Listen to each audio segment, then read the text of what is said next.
still jumping off walls. Yeah, Olson has to get tubes again. His fall out and his ears are so bad. The other mic set. We should each have our own. You and I can share one.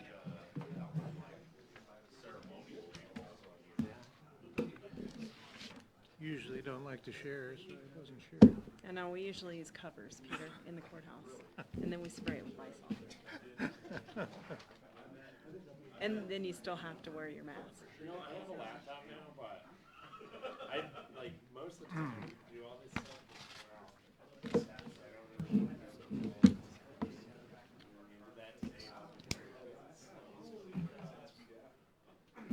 How's Carl back in the saddle? He's back. How's he getting around? Just a little king. He's doing okay. Yeah. I pledge allegiance to the flag of the United States of America and to the republic for which it stands, one nation, under God, indivisible, with liberty and justice for all. All right, call to order February, I wish. April 26, 2022 meeting of City Council. Everybody got their mics on? Liz, do you want to start with roll call? Councilman Nichols? Here. Councilman Borka? Here. Councilman Jackson? Here. Councilman Grant? Here. Councilman James? Here. Councilman Feinstein? Here. Mayor Hess? Here. All right, everybody's present. Item 1 is consent agenda. I'd entertain a motion on handling the consent agenda. So moved. Second. Motion by Councilman James, seconded by Councilman Nichols. All in favor? Aye. All opposed? Motion passes. 2, for approval of the agenda. Entertain a motion. So moved. Motion, motion by Councilman James, seconded by Councilman Duran. All in favor? Aye. All opposed? Motion passes. All right, item 3, we have a presentation by Whit, Patterson, outdoor recreational planner for BLM Little Snake office. Will present council information regarding the Little Yampa Canyon Access Project. Whit. Where's he at? There he is. Oh. I didn't see you sitting back there. I was hiding. Thank you. It's more of a community presentation. We've got some community members, so we're going to trade off as part of this presentation. Sorry, there were a few typos in this, but we'll get through it. I'm Whit Patterson, outdoor recreation planner for the Little Snake Field office with the BLM here in Craig. Tonight I have with me Josh Veenstra from Good Vibes River Gear in town. I have Kent Ventries from Friends of the Yampa and Phil Valem, and he's started the Northwest Colorado Trails Corp. And I'm going to let Josh present the first slide.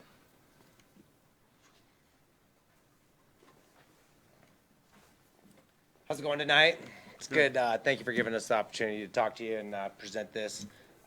We're here for the Northwestern Colorado Outdoor Coalition for you guys to have a letter of support for Whit's purchase proposal for that Peabody property. And then also what we're wanting to ask is we're wanting to do a subcommittee, and we would like somebody from the city council to sit on that subcommittee, so we're very transparent and you guys know what's going on, and so we can kind of move forward with that. But we'd really like your support, and definitely the importance of outdoor recreation and the meaning of the time that we're going through in Moffett County, as we all know. So that's kind of what we're here for, and then I'll let Whit tell a little bit more about it.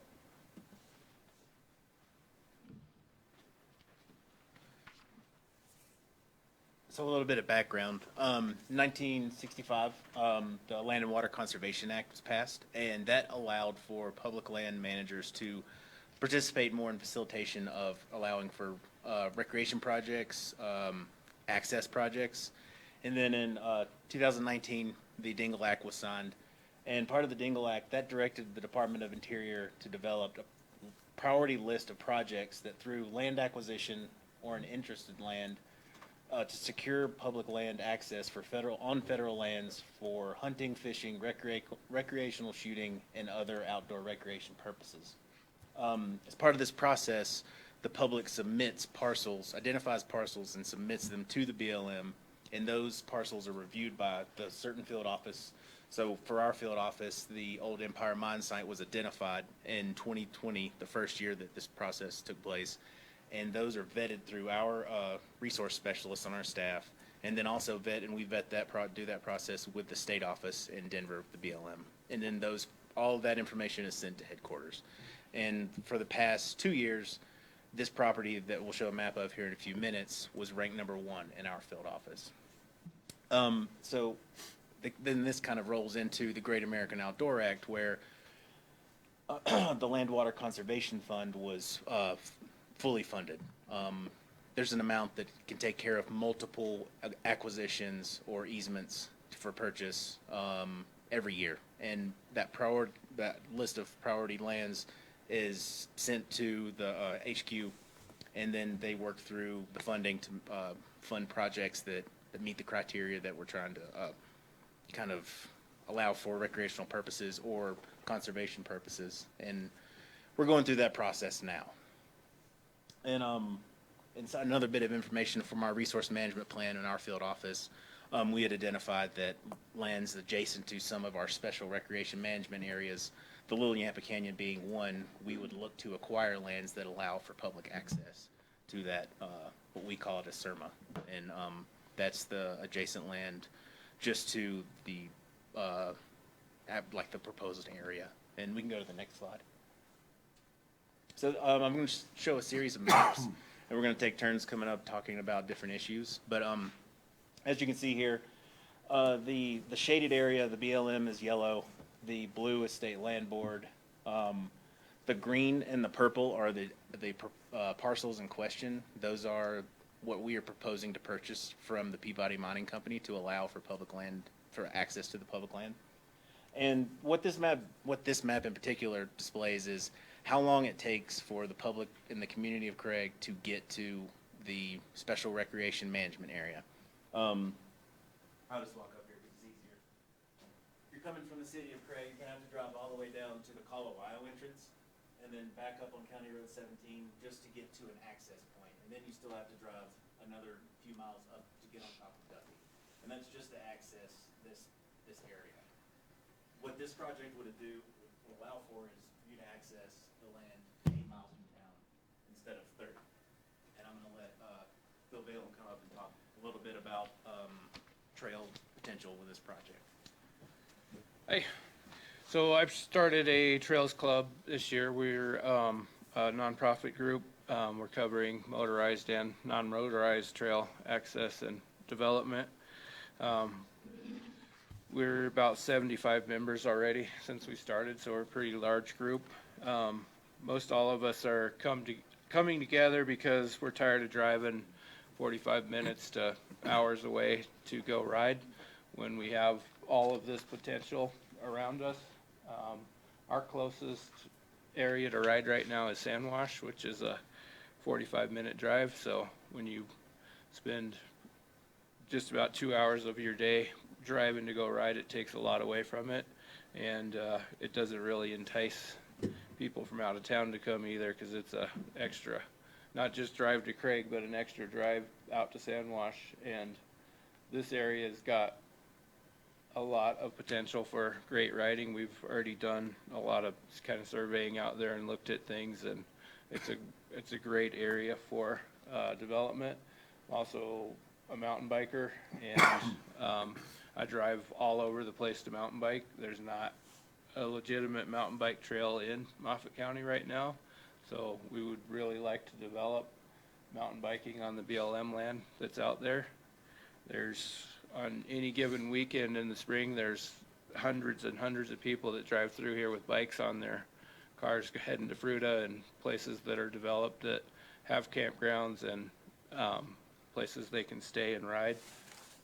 This would be such a great opportunity for development because of the rivers that are there, the Williams Fork and the Yampa. It's got a lot of great features, just like what Fruta has in their mountain biking area. So this is a really big opportunity for us to be able to bring riding closer to town. We also run the motocross track out there and have,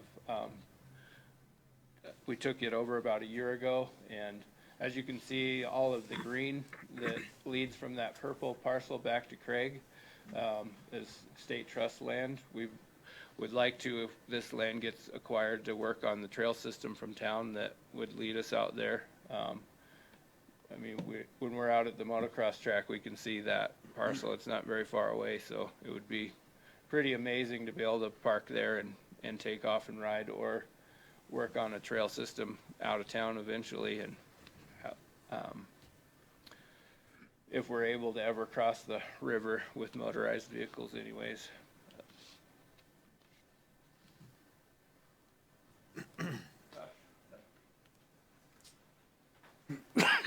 So as all you guys know, I run the river shop in town, and we're actually the company that runs all the river shuttles throughout from Steamboat basically to East Cross Mountain.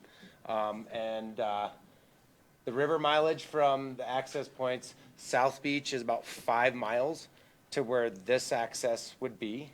And that's very flat, slow water. So it'd be nice to see a couple more campsites, because the first campsite you come across is 7 miles down the river, which is an Antlers camp. And when you have a launch on Friday afternoon at 4 o'clock, you have 3 or 4 or 5 different groups trying to go to that one access. We run into issues where they have to go find and bushwhack for a spot. So we'd like to see some river campsites along the river to help ease the pain that's going on and the growth of the recreation that we have in the Little Yampa Canyon. So that's one of the kind of the points that I'd like to do there. And then also it would add another aspect to the Audubon Society to watch for bird watchers. They stop. Right now, the access is Dorsey down to Pebble Beach, which isn't even a boat ramp. So they have to now go to, which the city's jumped up and put in a boat ramp at Loudy Simpson. It's hopefully going to go in. But that next access would be all the way down to South Beach. So it would give these people to come in and have another section for a day trip float that could keep these people coming in and spending another night in our hotels. Next slide, please. So as you kind of come down, that's kind of hard to see, but Antlers Camp is probably, I think it's right down here on the corner. And so it would access all this area for 3 or 4 different river campsites, which would generate a new atmosphere for Craig and the people that kind of talk about it and where we view and how what we want our citizens to participate in and how they can have ease to recreation. And then I'm going to let Kent kind of add a little bit more to what the river is and what the Friends of the Yampa has seen on the growth and development of the Little Yampa Canyon. Thanks, Josh. Appreciate your time. Appreciate what you do. A long-time Northwest Colorado resident. Work with the Yampa White Green Basin Roundtable as the rec representative, as well as with Friends of the Yampa. Excited about the opportunities of the Yampa here in Moffett County. This one especially, as these gentlemen have talked about, there's a lot of ideas, and that's kind of where we're at right now with this. The ideas for trails, the ideas for camping, recreation, these are just, we're lobbing ideas out there. That's hence the reason why we want to have a subcommittee put together so we can continue on that path. The letter of support today is for, or that they're asking for now, is for the purchase of the property. It's a long-time project. This is going to take a while.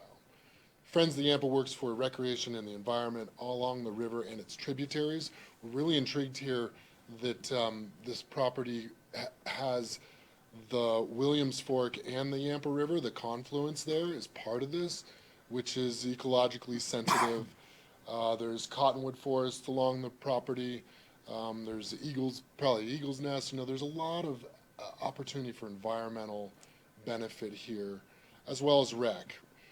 We do and have worked on the Little Yampa Canyon with a veterans group, with the BLM, with the state park as a partnership, and have added those campsites in there several years ago. And we've seen a lot of growth, as Josh alluded to. Having another access point would be beneficial.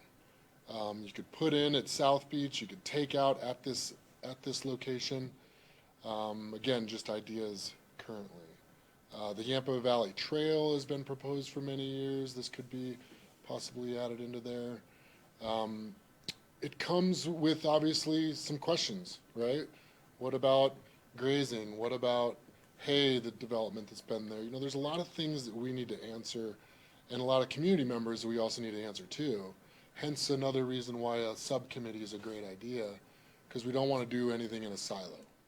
We're coming to different groups. I know these gentlemen folks have been talking to the county commissioners about this and the land board, and trying to keep this transparent so that it's a community project. I think we can go to the next slide, which is just a little more detailed. The purple has already been purchased, right? No? Okay. That was a proposal from last year. So the green, the dark green is what you see as this additional proposal. And then the blues, the land board, yellows, the BLM access. And that's where this would provide that access to the greater Little Yampa Canyon zone. And then I think the last slide, simple picture, that's of the Williams Fork coming down. Whit, are you going to tap into that? Okay.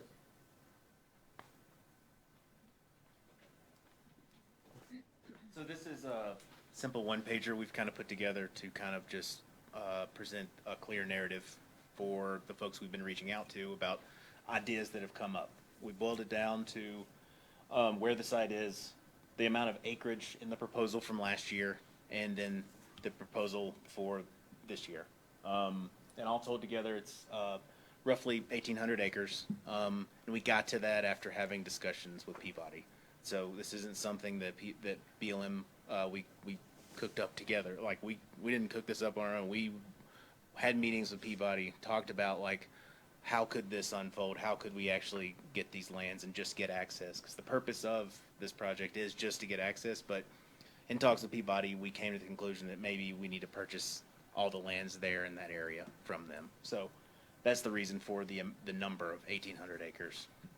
And then some of the way the parcels are broken out, it's just kind of how the cookie crumbles. Sometimes you're gonna have to buy it unless you're gonna subdivide those parcels. And the purpose, like I mentioned, the main purpose is providing access to that special management area for recreation. And then potential amenities have all kind of been listed here. It's a day use area, a boat ramp, campground, trail system, trailhead for the Yampa Valley Trail. And this is still growing. This is just simple ideas. And I really appreciate, having the time here to come talk to you guys. And I'm gonna let Kent finish it up with our next steps. Thanks, Whit. So we have, you may have heard of the Northwest Colorado Outdoor Coalition. That's a group that Whit's kind of spearheaded. Several of us are on that. Though I live in Routt County, they invited me to be part of this because it's great. We're all part of Northwest Colorado. We have a similar group that's in Routt County called the Routt Recreation and Conservation Roundtable. These are happening all over the state right now, which is really cool. See how we can grab onto recreation and conservation at the same time. Anyway, we're creating this subcommittee, right, to talk specifically about this project because this is going to require focus. NWCOC is a bigger focus. This is kind of zooming in, so we'd like someone here to be on that subcommittee, which would be great, and others in the community. Community, stakeholders, local governments. The objective's just pre-planning and scoping, right? As this keeps going on, if the money comes, if it does get purchased, how does it all work? There's reclamation that needs to be done on that property. How's that going to be? Having stakeholders in the game ahead of time is super helpful. And then, we're lobbing out all these ideas. Continue to do that because that's part of the fun in some ways. But then really when it comes down to it, ideas are just ideas. With the BLM, we know federal government, there's EISs that happen, environmental assessments that occur. The public makes the plan. We all might have our own ideas of what goes on. But in the end, it's going to take a lot of time working through the game. So those are our next steps. Hopefully in a decade, we'll have access there, hopefully sooner, right? If we get groups like you to support it, then we can keep rolling. So thank you for your time. Anything else?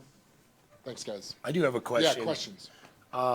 So as far as, somebody from council being on this committee, is this going to be a liaison position or are they going to be making decisions? That's a great idea. You know, we're an ad hoc committee. We don't report to anyone, really. You know, it's just basically to keep helping with the BLM. But that is a great decision or question. I mean, if it's just in the interest of transparency, then I would think that only a liaison position would be necessary. Yeah. But that's just my personal opinion. Fair enough. And decisions on actually what occurs on the landscape would be through our process, the BLM, and environmental assessments, and probably a series of them. One for the acquisition, another for the actual management of that landscape and any infrastructure that goes in, whether it's trailhead, boat ramp. So it would probably be more of a liaison position. Okay. And do you guys have any idea when you're going to have these meetings? Still working on that. We're trying to kind of get an idea of like what this subcommittee is going to look like and get some interest, gauge interest, and then kind of go from there. That's a good question, because I've signed up for it. I need to know how much time I'm going to spend. But I don't foresee it to be a lot, Whit, right? No, I would think bi-monthly or 4 times a year right now, because this project could take, all told, looking at all the infrastructure potentially that we've talked about on site, whatever way this goes, planning process unfolds, you could be talking about a decade-long project. You could be talking about, Paul, if you were to sit on it, then, a few years from now, if you've moved on somewhere, we have to replace you. Like, this is, if I'm not here. We're used to that. Yeah. We've done a bit of that in the last year. Yeah. Last couple. I have a question. So Sure, go ahead. you mentioned you were approached the county commissioners. What has been their support for the project? Bill? They have some things they want us to look at, but they want to be involved with the planning part of it also, so they're open to it. I just talked to them about it this afternoon. Okay. So they're open to the idea. They're not for or against it right now. They want to know more, put more input in before they make a decision. I feel it would be beneficial for the city, but obviously the jurisdiction would be the county, so. Yeah. I think from tourism, the trails and the trail systems, and we talk constantly about building more and more trails, and, the city's trying to add another access point for the river, and so I'm all in support of it, so. Well, and really all that we're doing is looking at a letter of support. Yeah. Correct. Exactly. And I think when we get to the action item, I have a copy of the letter that the county, they outlined 6 issues that they had with the project. The county? The county did, which if you read our support letter. We have 5. The 1 through 5, they kind of we wrapped all of them into one of the ownership issues. But I think during the action item, we can discuss that further about why ours has that in there. Okay. Does anybody have any questions, Marty? So, I got one question. Is mainly you guys are trying to take Highway 13 and bridge it to BLM because it's kind of landlocked from. Yes, sir. And I mean, the grand goal is to connect Duffy without having to go all the way down 17 into Axle Basin Or and touch it. Or out at the mountains. I mean, at the hillsides you're looking at when you drop out on 13. Right, because then you'd have Juniper Canyon. No, Juniper Canyon's after Duffy. Yeah. Because after that one campsite, what's the next boat ramp on the river once you get past South Beach? Is it on West Duffy, take it. West Duffy? 32 miles downriver. Gotcha. That's a long. Especially the Yampa's not a fast river. Especially at a certain time of year. Slow float. So, it's really the only questions I had. What are the Brownsfield implications from this, from it being the Empire Mine? I mean, I know that's one of our items there, the reclamation process, but what's left there that Peabody still remains to do? I've been in discussions with them. I know we're past year 1 with reclamation on that All right, site. so they're just still in their phase bond release. Okay. And have you guys, through the process, have you reached out to surrounding landowners, or? Not yet. We're still in this being in its infancy. Mhm. We've got one landowner we need to talk to. Yeah. But, kind of talking about this with these guys, we decided like maybe a subcommittee approach would be better because, like I mentioned earlier, like this parcel was identified through that Dingle Act submission process. This isn't something that the BLM came up with on their own. And Right. my thoughts were before, we're just in the proposal phase because this is nothing but a proposal. We could not be funded, and the funding for these proposals this year are for 2024. Right. So 2 years off. We've got plenty of time to form a committee, talk with adjacent landowners, and talk about, their concerns for the future if we were to acquire these lands. Because sadly, and I'm going to blame horn hunters, once that opened up, I mean, a lot of landowners start getting super concerned about private hitting public that never was public before because of that. I mean, we see that issue throughout Moffat County where horn hunters just walk on other people's property over and over again. They're probably the number 1 violator in the area. So I know that's a concern that a lot of landowners have now is when they've been surrounded by private, all of a sudden it's potential public access that, they're just going to get inundated with people just trespassing, which if I was a landowner and I was surrounded by a very private entity for a number of years at term BLM, I'd have those same concerns. The other part of it is there also part of your recreational management is to develop existing trails like Sandwash Basin on Duffy, because Duffy's got some old trails on top of it. I mean, that one road's pretty bad. We have a standing agreement with the Chamber of Commerce, working with a contractor to develop recreation area management plans. That's more like site specific. We do resource management plans every 20 to 30 years for our whole field office, and these recreation plans focus on just those areas managed for recreation. And the Sandwash was our low-hanging fruit. We knew what needed to be done there in a recreation area management plan. We're doing that first this year, and we're looking to get funding to do it for the Little Yampa Canyon stretch.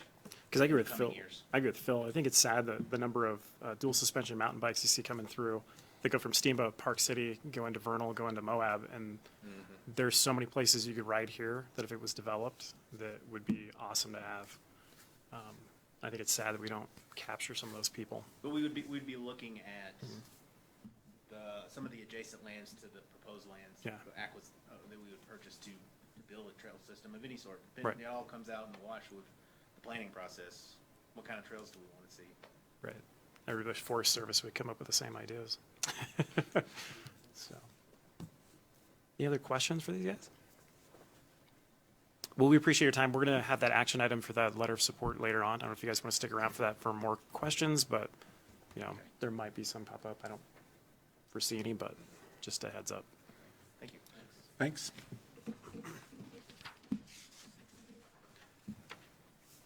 All right, on to number 4, city manager report. Okay, continuing on some of the discussion we had last time on water sales out at Elkhead. Heather and I have had several conversations. We're also talking to our water attorney about producing a document that details a marketing policy that we could lay out the parameters for future sales. And also investigating what we've had this on our list of action items to research our water rights and look at a horizon of maybe 25 years on the future of our water rights, and also the current beneficial use and future uses of those rights. Also look at the maximum acre feet that we have at the reservoir. It's probably something close to 5,000. And what makes sense in terms of historical use out there to make available. So when you combine all those three things, it looks like this season will be off the radar in terms of making water available to private landowners out there until we get through answer some of these questions and produce some of these documents. I'd like to be in a position towards the end of the year where we can line that up if those landowners are interested in 23, so that we, kind of get ahead of the curve here in the process. We talked, of course, about the housing issues, so I'll skip over that in our work session today. The solar agreements, we've been working on that steadily. Looks like we're within a week of executing most of these agreements. The council will have to review and authorize a couple of them. It could facilitate the need for a special meeting sometime next week. If it gets pushed a little further out, we'll just hold off until the next council meeting before we get to it. I hear some chuckles up there. What's this about? Special meetings, man. Yeah. Workshops. You want to earn your wage, I'm not here for the money. Yeah, exactly.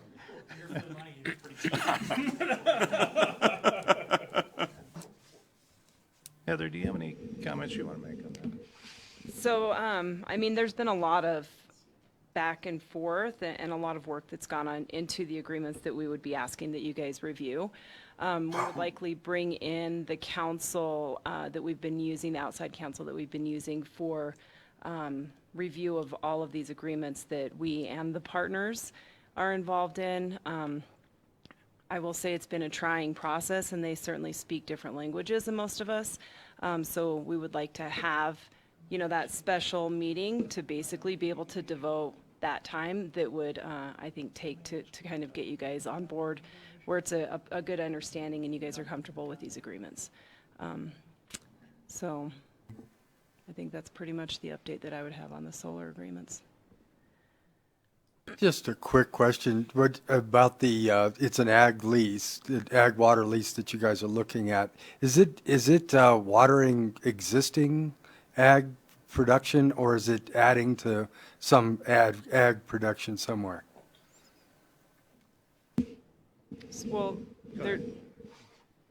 Peter can speak more to it, but I think there's 3 different interested parties. I don't know that it's necessarily, this is a topic of discussion, that it may not be the best idea just to limit it to ag purposes. That's part of the evaluation that we would be looking at through a new master water plan, which needs to happen because ours is outdated. So I think that's kind of more to come. Would this water be in augmentation water for development for somebody popping a well in acreages under 35 acres? Tom, that is one of the decreed uses of that water, is augmentation. Recreation, industrial, ag. There's habitat. So there's about 7 or 8 decreed uses for the acre feet that we have out there currently. So we'll have to determine, part of the master plan will determine if what we've used in the past and what that historical usage has been, so we can show some beneficial use on that water. So we don't have to deal with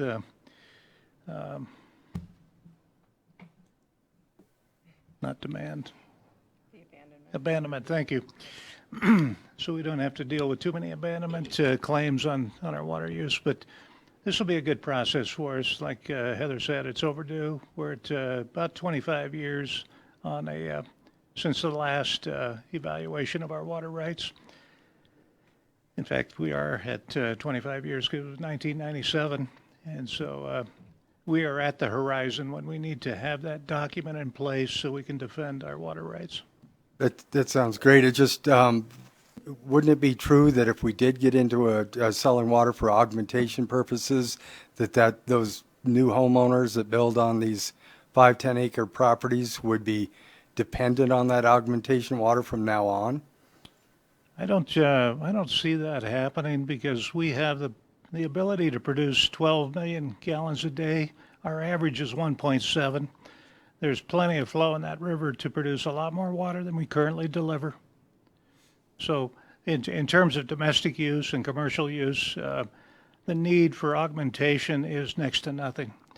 Now, if we have a RISD or something like that on the river, there is a potential for augmentation. Okay. Oh, I'm still up? Okay. I'll turn my mic on. Yep. I got just a couple of things here yet. Sure. You're getting paid more than us, so you go ahead. Okay, yeah, all right. Yeah. I don't know per hour though. That's true. That's true. If you prorate it out, it might be 75 cents. So in terms of the land lease information that I presented to you for the sludge pond, the bioremediation acreage, we are in some discussion, and I sent you quite a few documents to look at. Obviously still preliminary, but they're working really hard to come up with a couple of the final solutions that we're looking for. And I'm going to ask Mark to talk about the one thing that's really the clinchpin here in terms of kind of the future of this deal with Con Ed. Yeah, the linchpin is the field they want to use as our biosolids application site. And the biggest problem is to make sure we have that ability for now and into the future. So they're working with us to try to augment our land application areas, because we have other land permitted that we used to use years and years ago. The Evans land was there. Some state land board land was also was available to us and permitted for biosolids, but most of those sites haven't been used for decades. Ever since we started using our own field and we started land applying dry, we haven't used those other fields. So now it's just a matter of trying to get everything pulled together, getting permission to use the other sites with the health department. You have to have them into the buy-in to all this too. Our lease agreement with our rancher who farms it for us, he would maybe have to travel further to land apply our biosolids. All that has to be worked into the mix. Right. So there's several factors there that we have to consider, and we don't have a solution, or they don't have a solution yet. We have the solution. It's using the current quarter section that we have out there. They currently have control of the 1,200 acres around the sludge ponds, with the exception of that 160 that we have there. That'll have what their plans are is a 300 megawatt facility with 50 megawatts of backup storage, I think, at this point. Anyways, more to come on that, I'm sure. They've been sticking with it. It takes them a while, though. They're working with CDPHE and Mark and Carl and the city, trying to come up with the right solution. If it's not the right solution, it won't happen. So. They're even talking about paying for us to truck it if we have to other fields if necessary. Right. And that would be for a 25 minimum year period of time with two 5-year options up to 35 years if the council chose to approve whatever solutions we come up with. I think that's about all I had. I've got a couple of other things I could talk about. Oh, good. All right. On to council reports. Mr. Nichols. Don't have a lot this time, so hopefully it'll take pretty quickly. I keep sending you legislative bills as they come up. We're getting close to the end of the session. It'll be over in the next 5 weeks. Bills are moving very rapidly, so instead of sending the whole list, I'm sending you individual bills as they hit and been introduced. So if you have questions or comments, we can get to, back to our lobbyist and they can take it to the floor. Airport Commission meeting I attended last week. I gave you a report, over pre-COVID numbers up 56%. Several construction projects going on this summer out there. But again, the schedule is 3 flights a day all the way through November. So, we should have a good hunting season still. AGNC interviewing, part of the interview committee trying to find, still looking for an executive director, still interviewing. I sat on the AGNC mini grants. The museum submitted a mini grant. It's only $5,000. They were awarded partial funding on their grant. They asked for money to update their website and improve their website. Fire board meeting last week. Only thing really I've mentioned, Tony Maniotis, who's been a member of the fire board of directors for 16 years. He stepped down. J.B. Chapman is a new appointee or new position on the fire board. And that's about all I have. Thank you, sir. Mr. Vorka? LMD was canceled due to a quorum issue. I believe when they rescheduled, I didn't know when it was for. And, yeah, nothing to report. Thank you, sir. Mr. Jackson? Yep, I'm the same. I had to work through CNCC's meeting, and that's all I had. Thank you, sir. Mr. Duran? Yeah, last Monday attended the planning and zoning meeting or workshop that Marlon put together, and it was just to get introduced. We had a Zoom call with 2 potential developers out of Utah that are looking to put in an RV park west of town. Just a concept plan as of right now, looking to get budget numbers and investors on board, but this would be a 2-phase project potentially that would have 102 total RV pads. First phase being 63 being built, and then phase 2 with 39. Also included in this conceptual plan, there was a clubhouse area, playground, swimming pool, dog park, pickleball courts, all sorts of things. So the idea and the conceptual plan, I believe, is a great idea and would definitely benefit Craig. We're talking about these housing issues, short-term rentals, motels turning into short-term housing, and then potentially with your guys' potential project in the next 8 to 10 years, bringing in more tourists. It's definitely interesting, and it's definitely appealing. However, the only thing, they want to break ground and get campers in here before hunting season. However, they haven't even brought an engineer on board yet, so I don't think that's going to happen this year. I like their aggressiveness, but, just at planning and zoning, we were just there to kind of say, hey, what can we do? How can we get this rolling? And just say, hey, we're open to this. So hopefully that comes to fruition and we see that happening, because that would be great for that part of town, and it'd be great for Craig. And then yesterday attended the first economic development meeting with Shannon and the new 7 appointees that we appointed last council meeting. It was nice to be able to meet them, listen to their background. We reviewed the 2021 annual report, went over the Moffett County 2025 transition plan, bylaws and budget, and then a lot of discussion on the business grant program, which the new revisions to the 2022 applications from 2021 were approved by that group. So I think that packet was a couple meetings ago when you had those revisions in there. Right. That's the new application. Those are the new standards, and that's coming out next week, correct? Yeah, we're going to launch that on May 2nd, so next Monday. Which is the $85,000. Right. Yep.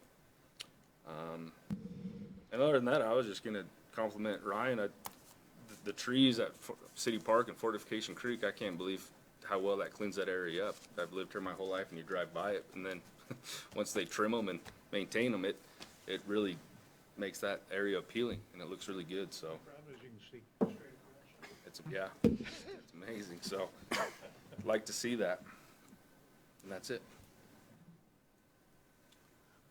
Thank you. Mr. James? I had to be in Dinosaur for work, so I missed the last DBA meeting. But the previous one, they're just getting ready on all, for all the events that they put on. With the next one being the food carnival that they're going to have, or the food truck carnival.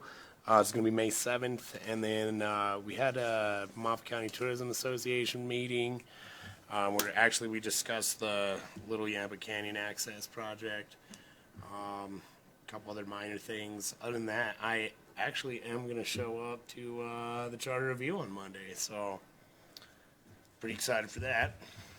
That's all I got. Thank you, sir. Mr. Weinstein? I marked it in my calendar.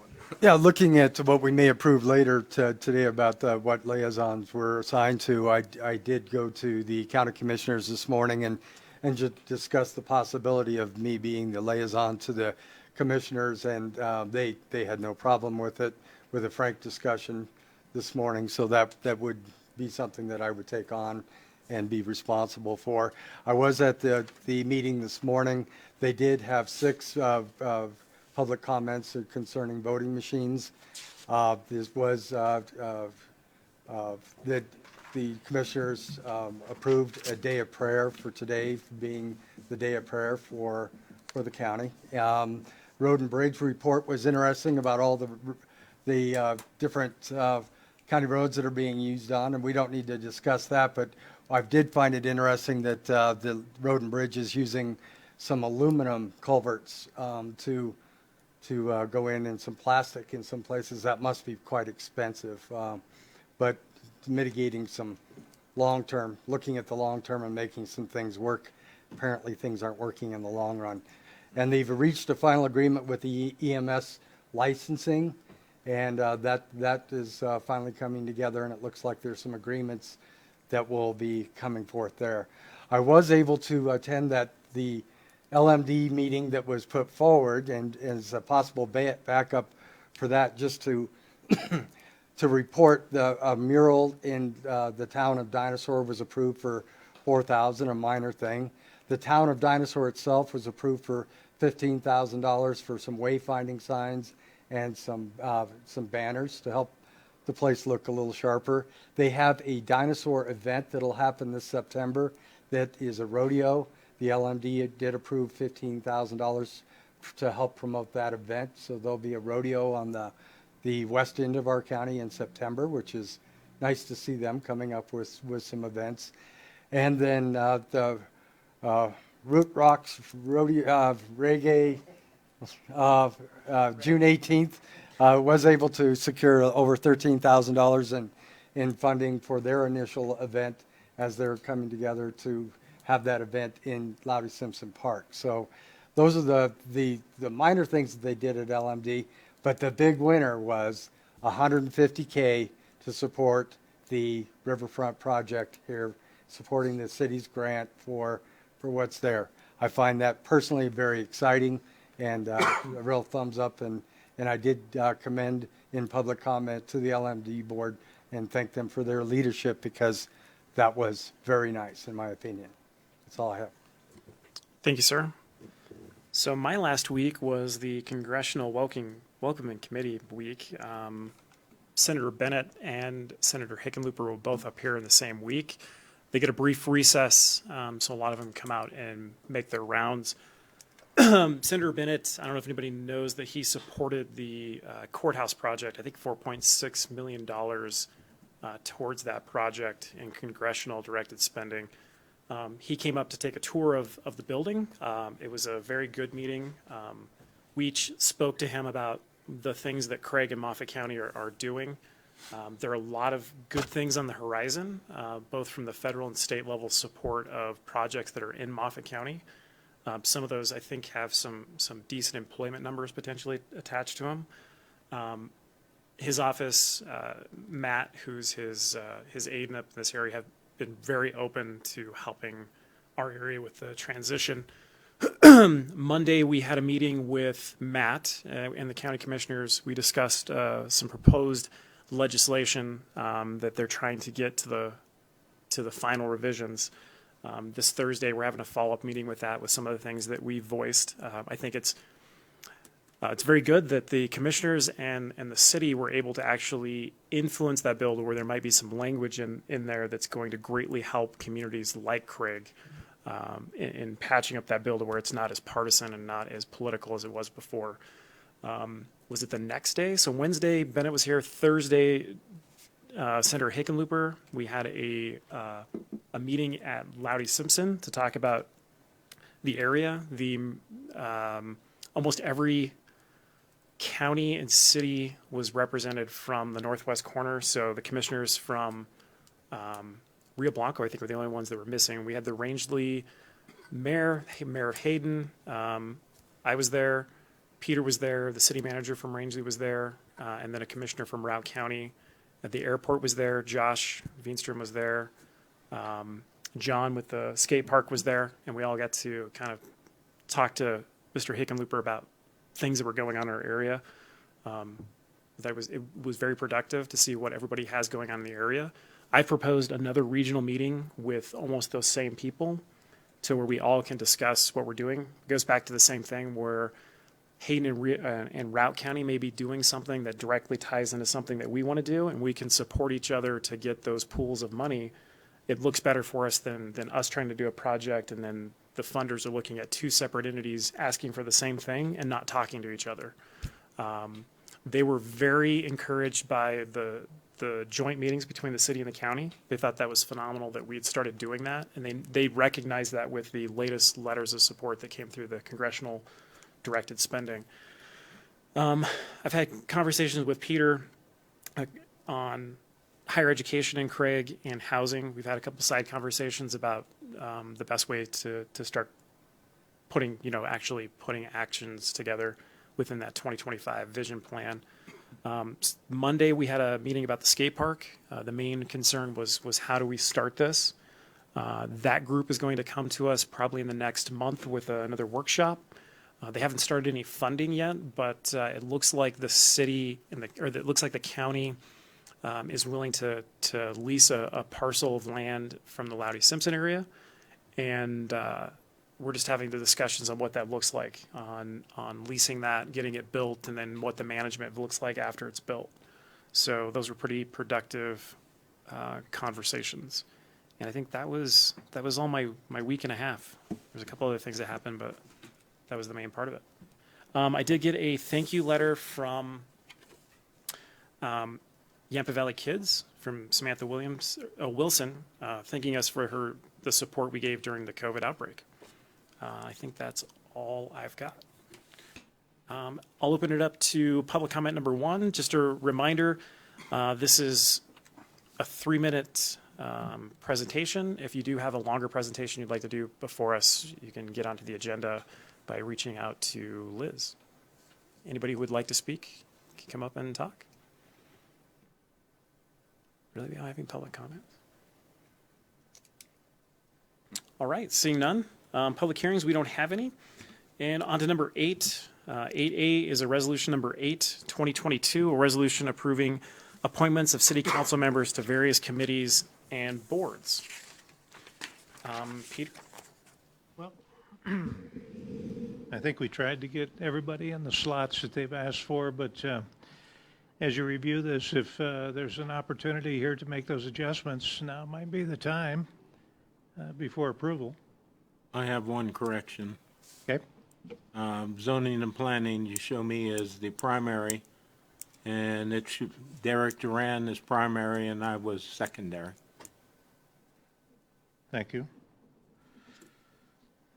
And then Peter, under charter review, I'm primary.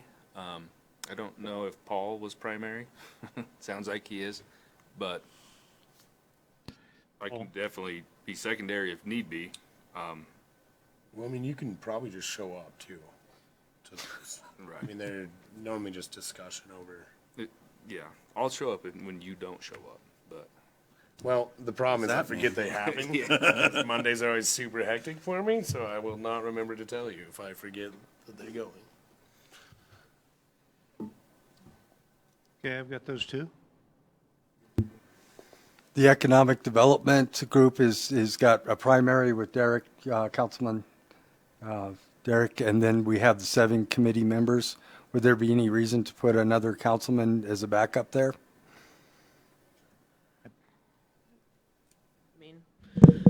I think initially the goal was to have at least one liaison, so, I mean, you think we should get a secondary, that's probably fine too. I'd put myself out there to do that.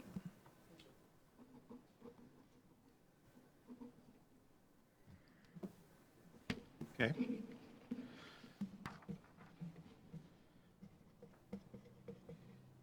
Yeah, but Yeah, everything else looks, I don't see anything else that stands out.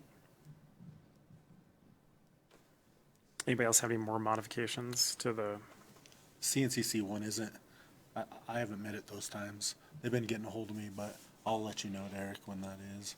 Okay. I don't remember exactly what day. but Jesse, I can't remember exactly what day they are, but I will get back with them. It hasn't been on. They've been doing it at 11:30. Oh, it hasn't been the third Monday at 6? No. Okay.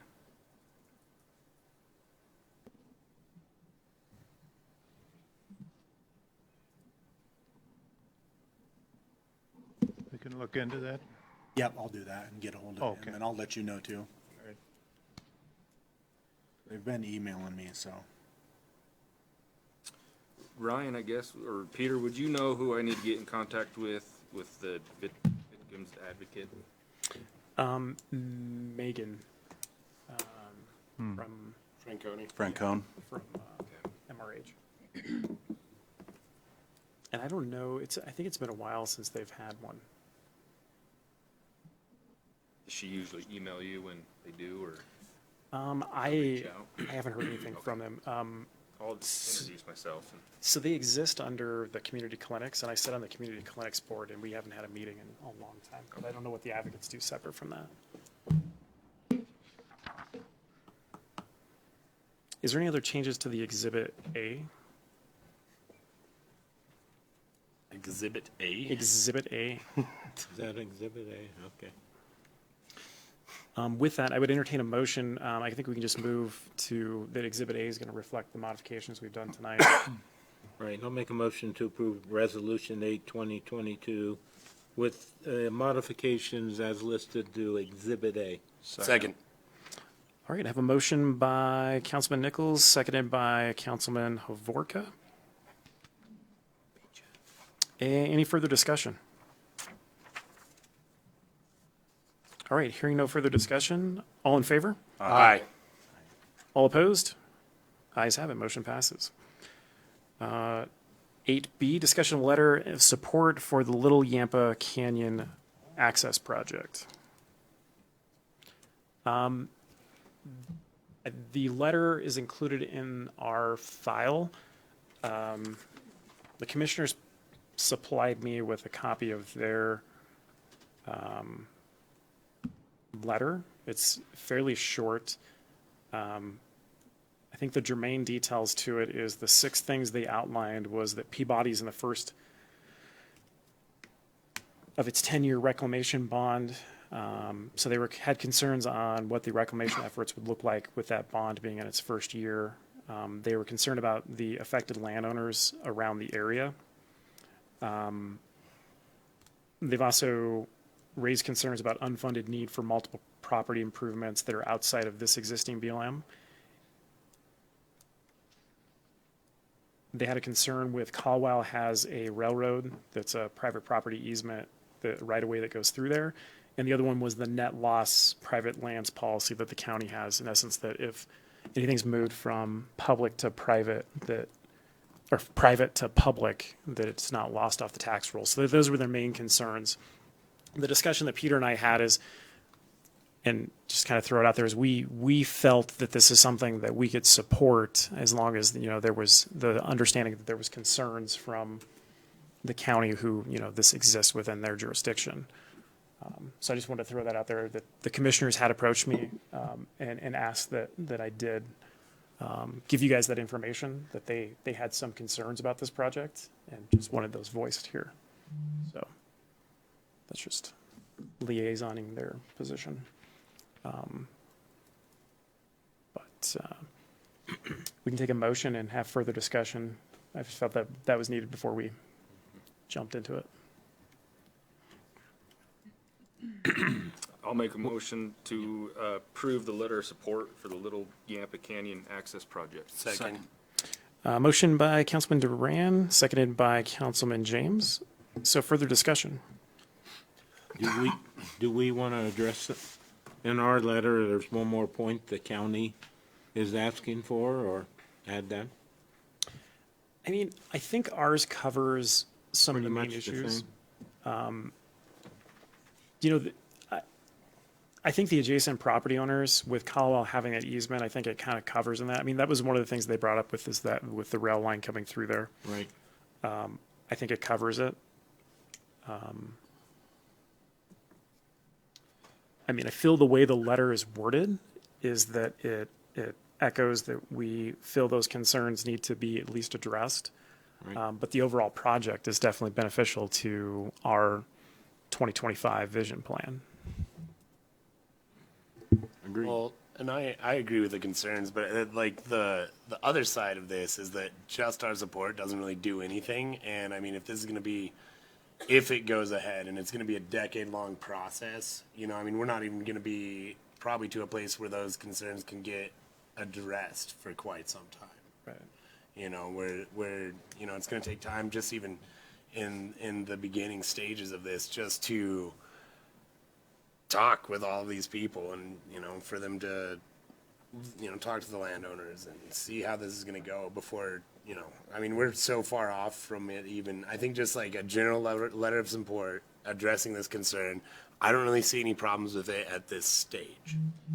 And Whit can maybe talk to this, but I think their original plan was just to get that segment of land, but Peabody wanted you guys to purchase the entire parcel. Is that correct? It's correct. The access road that goes under 13 now, we won't have access. We wouldn't be allowed to use it. They're not willing to work with us on an easement right now, so. Right. So that caused the problem of taking on the whole 1,800 versus just getting the narrow 20 acres that you needed for the project. Mm-hmm.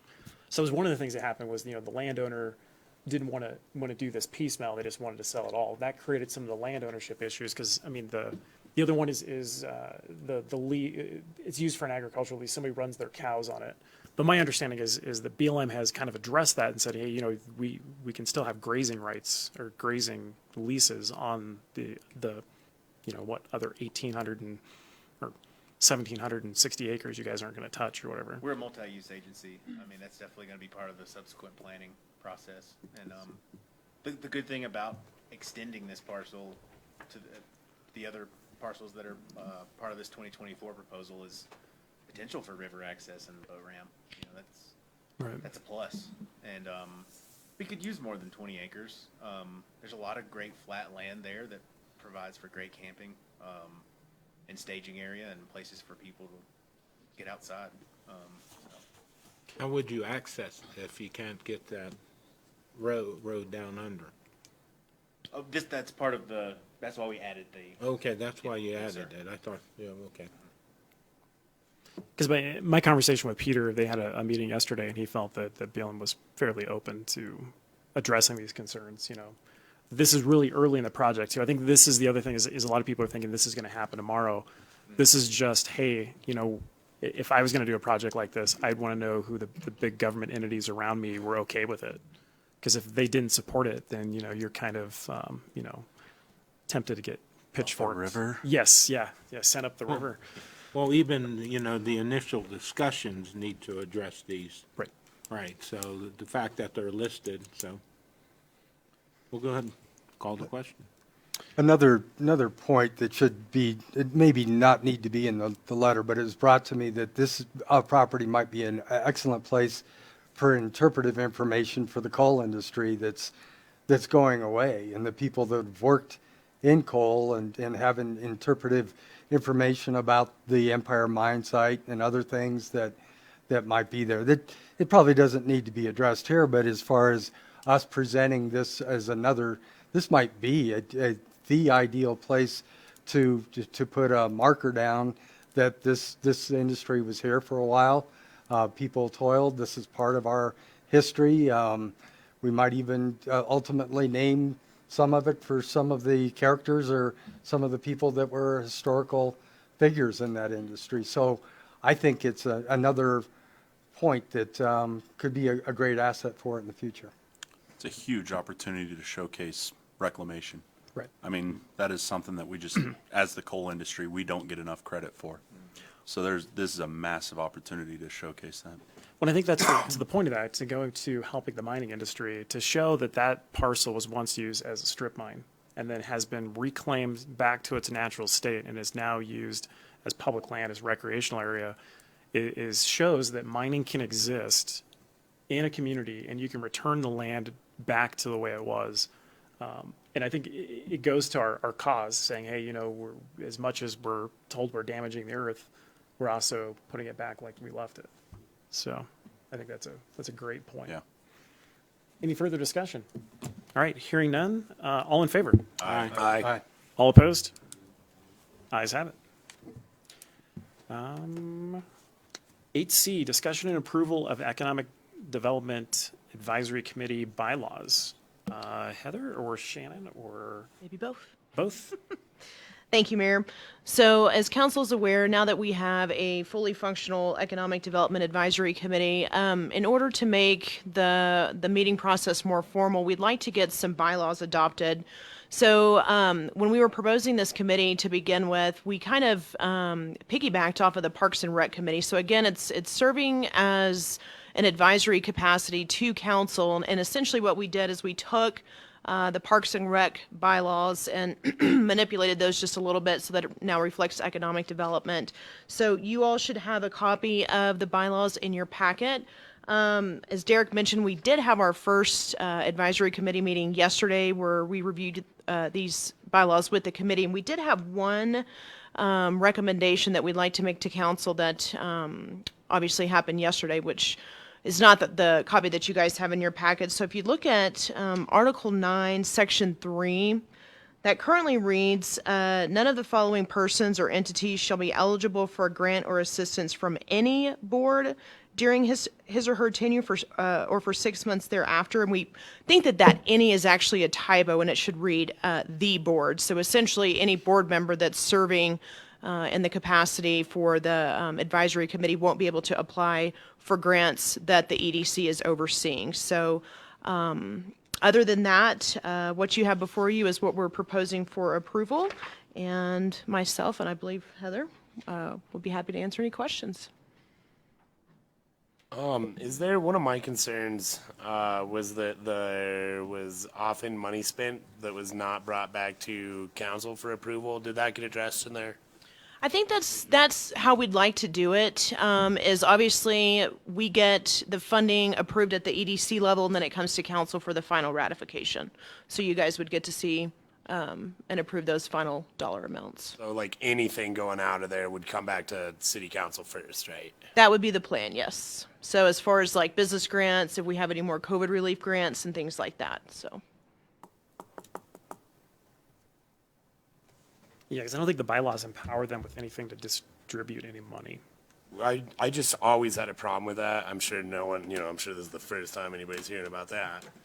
But I mean, that money needs to come back before, because really we have 3 people there, 3 council members. So that's not even a quorum, to be making those decisions. So, I mean, if that's good, that does address some of my concerns, which is the best I'm gonna get. Yeah, and I think that, again, that's the intent, is to have the committee make the recommendation to council for the final approval. Cool. Make a motion to approve as presented with the minor adjustment. Second. Motion by Mr. Kleinstich, seconded by Mr. Havorka. Any further discussion?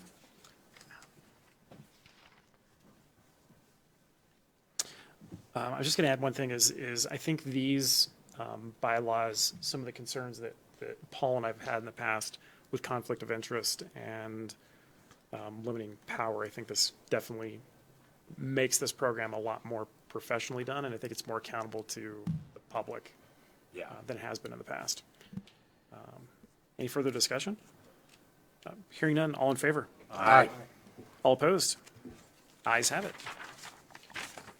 All right, on public comment number 2, same rules as the first go around, 3 minutes. Nobody's coming forward, so on to staff reports. 10A, water and wastewater reports for February, March 2022, 2021 annual report. Mayor and Council. In your packet, you'll have reports from me. I wasn't able to attend the last month meeting to do the February, so I'll do February and March now. Water production was up both months. February, about 2 million gallons more than February of 2021. Same with March, about 2 million gallons more. We had 5 water breaks between those 2 months, ranging all the way from Overlook to East Highway 40. Speaking of East Highway 40, before I left work today, another water break is starting to surface on East Highway 40 towards Yampa Valley Electric again today.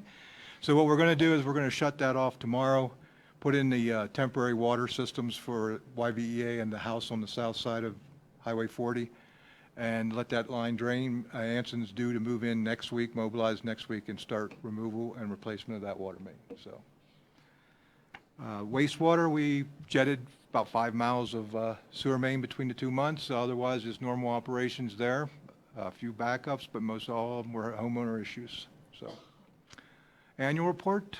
In 2021, we made 20 million gallons more, roughly, more than in 2020.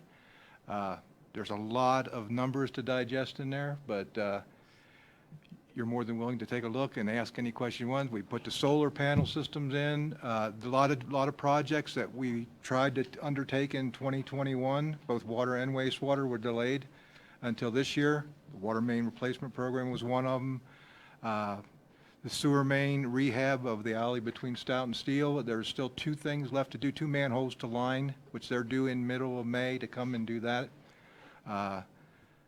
American Leak Detection's in this month to finish up the leak detection survey. They should be finished by the end of this week. They were concentrating on the core area of town at nights this week, so they could avoid the traffic noise. But they got 50 some miles done already, and so they're just going to finish up the end of this week. EMP, they were going to put the lightning protection at wastewater in December. The installer got COVID. Of course, that delayed it. Then there was some scheduling, there were some supply issues, and another COVID case. And finally, he's due in on Monday and Tuesday to finish the installation of the lightning protection at wastewater. So we're starting to move on the projects now that were kind of earmarked all for last year, but that's what we had to do. Any questions? What's our net meter gain or loss for last year?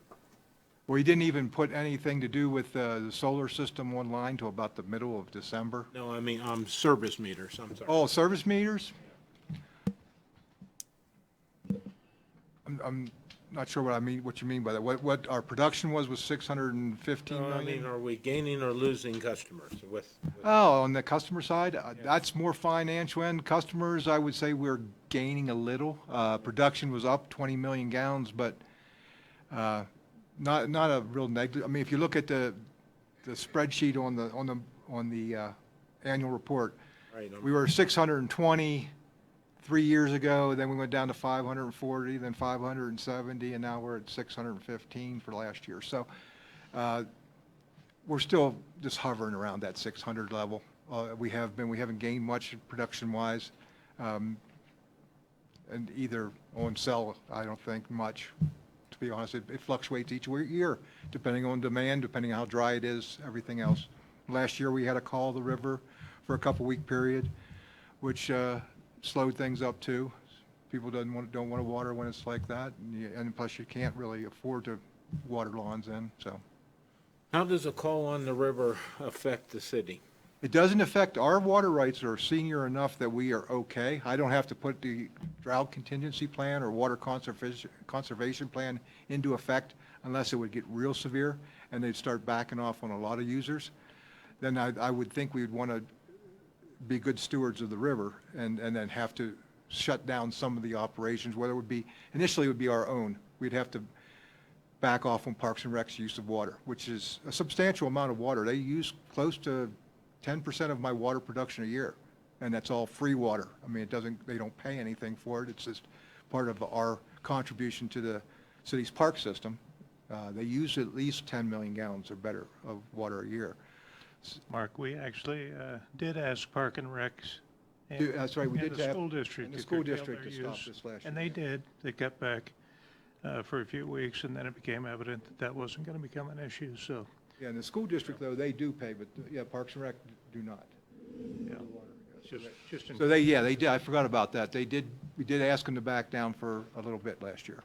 And that's who we would initially start off with, is slow our usage up before we'd have to go to the commercial properties that use a lot of water, so.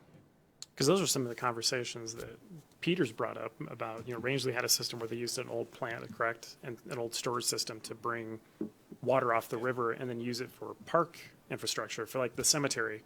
They're paying $80,000 a year or something like that for the. Up here? Yeah. $35,000.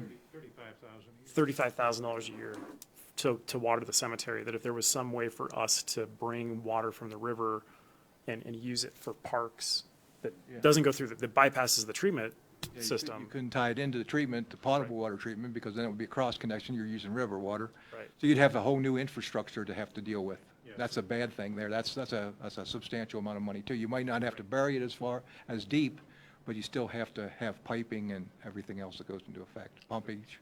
Right away. So. Saves some areas Yeah. lots of money on an annual basis. Yeah, that's true, but it doesn't have to be quite as extensive as the current. No. infrastructure. I mean, You can always, I've always thought that a declining block rate would always be an interesting way to do it. If people use a lot of water, you actually have less of a water bill, so. Off-site storage. Yeah, instead of trying to put a new infrastructure in, you could do it that way too. Thanks.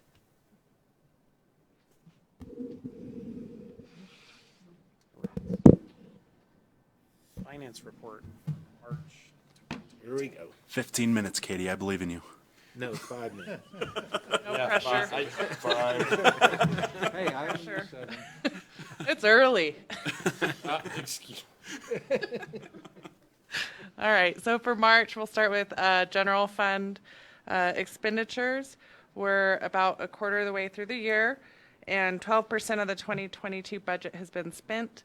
19% of the O&M budget has been spent.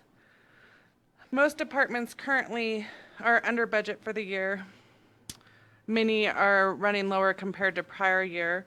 There's a few things that are happening across most all departments, and those are in payroll and health and benefits. In 2021 through March, there were 7 payrolls. In 2022, there's only been 6.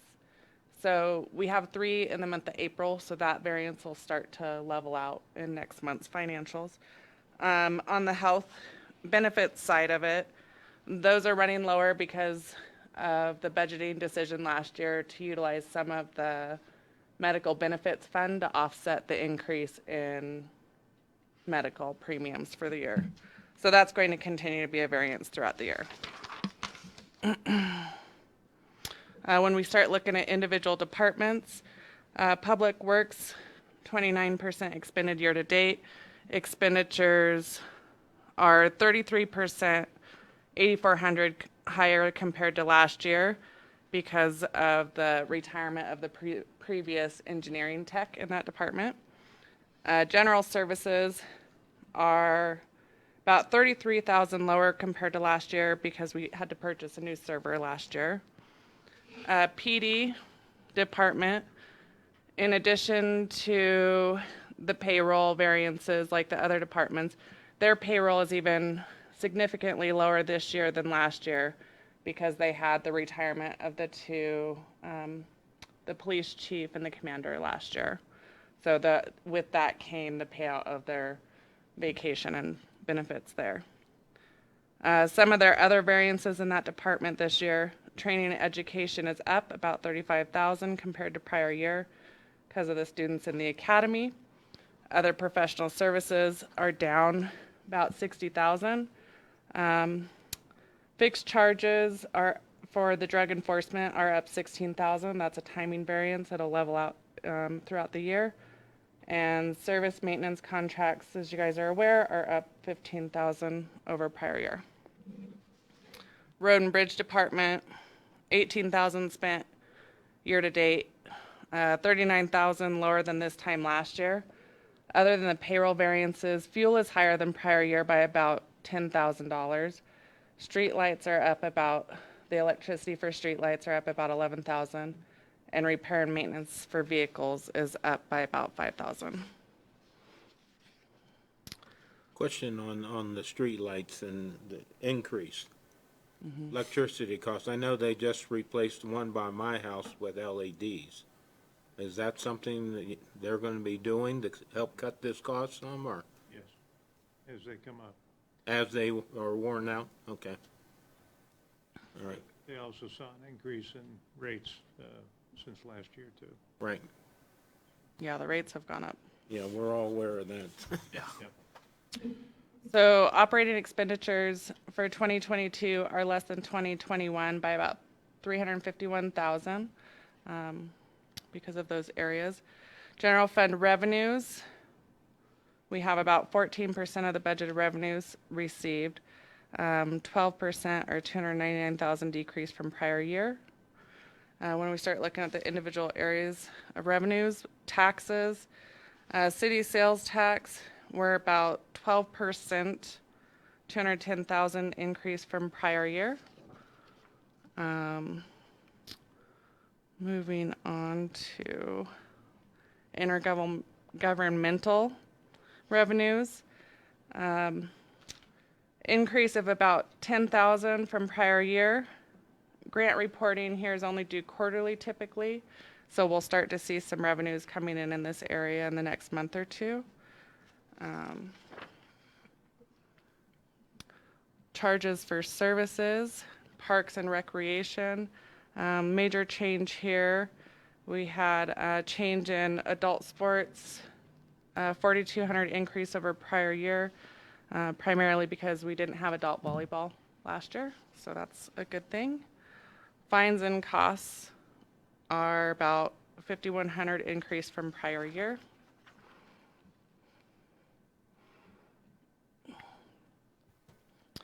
Miscellaneous revenue is pretty level compared to prior year. Interest rates, we're really starting to see some change here. I don't know if, well, it's certainly not enough to offset all the other changes that we're seeing. But our March rates have more than doubled even from February rates, so they're coming in at 0.25 in both Colo Trust and C-Safe. So instead of being the 0.0, at least we have a point something, so. Rocket ship. Yeah, it's definitely changing a little anyway. Again, we'll have 0.5%. Hey, it's something. Gotta look on the bright side of things. Rents and royalties and rents for the Yampa building. The variances between those two categories pretty much offset each other, and that's just early in the year last year. We put the Yampa building rents into the rents and royalties account. It was changed mid-year, so that'll change later on as we go. Overall, general fund revenues. So they're up compared to prior year by 98,000 at the end of March, having 14% of the budget revenues received and 12% of the budgeted expenditures spent is pretty normal. Fund balance for the general fund started the year with 11.9 million, 8.6 unreserved. Current fund balance is 12.1 million, which 9 is unreserved. If we just do a quick recap on some of the other funds here. If I get to the right page, that would help.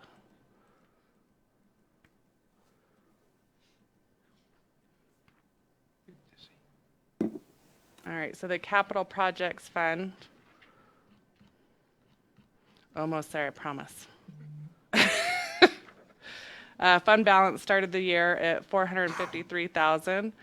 Currently at 500, just over 500,000. Major activities for this fund are going to start ramping up here in the warmer months. For the museum fund, revenues 15% received year to date. Expenditures are at 19.6 year to date. Fund balance started the year at 272,000, is currently at 253,000. And we'll be looking to do that transfer from the general fund to the museum here in April. So that'll change the look of the fund balance for the museum there next month. In the water fund, operating revenues, 19.2% received year to date. Sorry. It even wants me to shut up.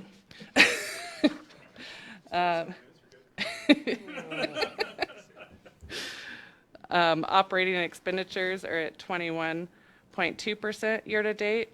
Total revenues, 12.5% received year-to-date. Total expenditures are at 14.9%. Charges for metered services are coming in about 19.1% of budget at $627,000.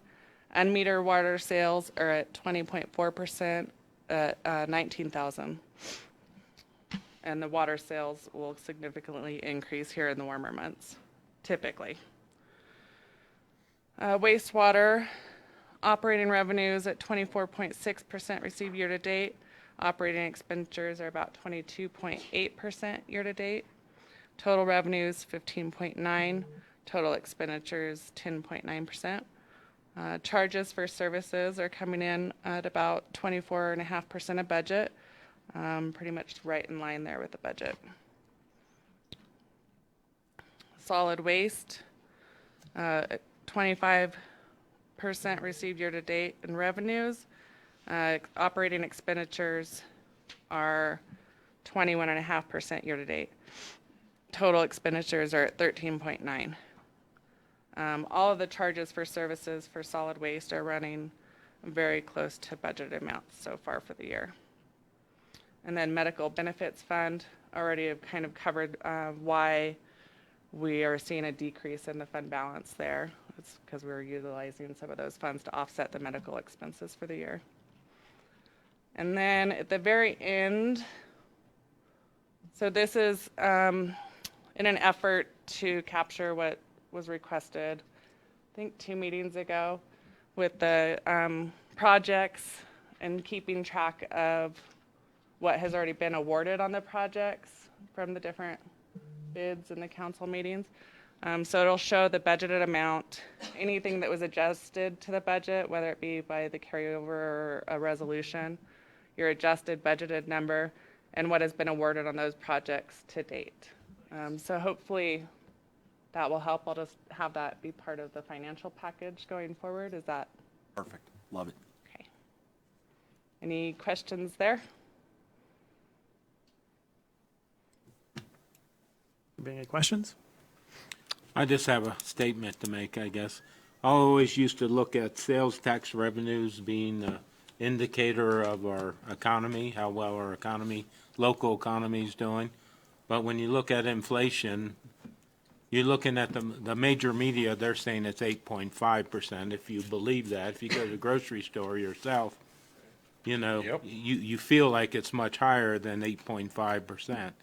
So I'm wondering if we're staying stable at 12% increase in sales tax, or we're going backwards a little bit. Hard to tell with inflation, so. Well, and we still have some significant impact with the remote sellers, and we're still seeing all the time more people registering and starting to report and remit sales tax from that. So that's also a contributor there. Right. Thank you. Yep. All right, thanks, Katie. All right, that is, I entertain a motion to adjourn. So moved. Second. All in favor? Aye. Aye. Paul never misses that motion. Not gonna.